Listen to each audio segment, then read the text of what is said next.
Peace, family. And real quick, I was working with a temp today, and on multiple occasions throughout the day, I walked in with her, talking with the patient regarding current events in general, but specifically the prisoner situation in Haiti. And both times I walked in, she was at the same point that she was making with the patient, and her statement was, "Well, did you hear about what's going on in Haiti, and how the prisoners were freed?"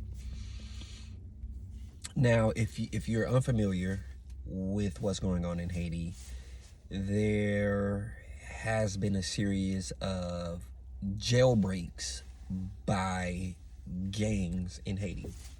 So again, the gangs have been breaking people out of prison, and I'm talking 90% or so of the prisoners are gone, and these are murderers, rapists, like the worst of the worst, right?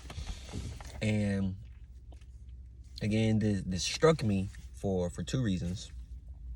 One, because I walked in at the same point in the story, and two, her word choice.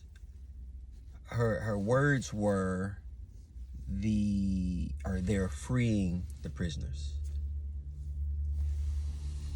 being freed from prison, from jail, being released, and being broken out. Although they both represent some resemblance of freedom, it's different. It's different to be released from prison, to actually be freed from prison, than it is to be broken out of prison. And this stuck to me because I spent a lot of time asking, God, speak to me, tell me what you want me to know, and therefore what I should share with people.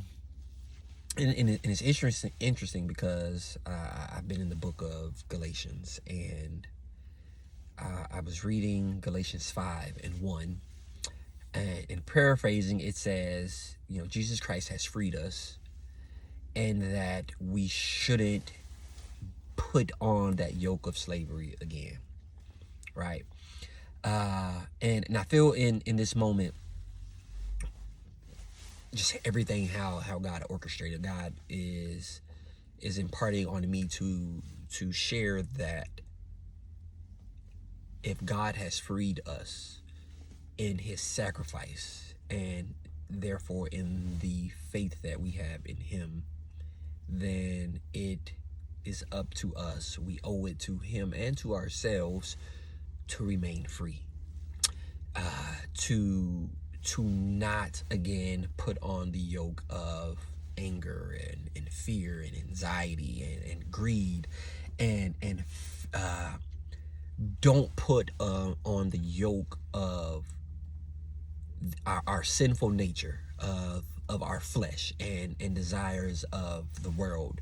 And yet we should remain in our freedom, under the covering, under the guidance, under the direction, and on the path that God's will has called us to.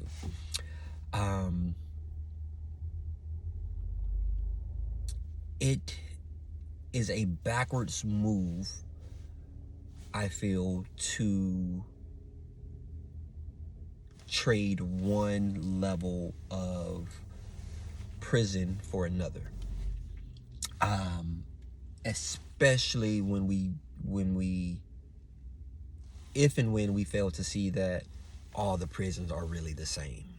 No matter what our prison is, we're still stuck in a place where God hasn't intended for us to be, and definitely not intended for us to stay. So as believers, it is our duty to call on the name of the Lord and ask him to show us what he wants from us, and what he wants for us, and what he wants to do in us. And we can only do that successfully if we don't remain yoked in the bonds of slavery. The Bible also says those who God sets free are free indeed. So embrace your freedom. Embrace your freedom, because taste and see that it is good, and that God can use you in such more powerful ways when you hold true to the freedom that he's given you. Be blessed. Stay free.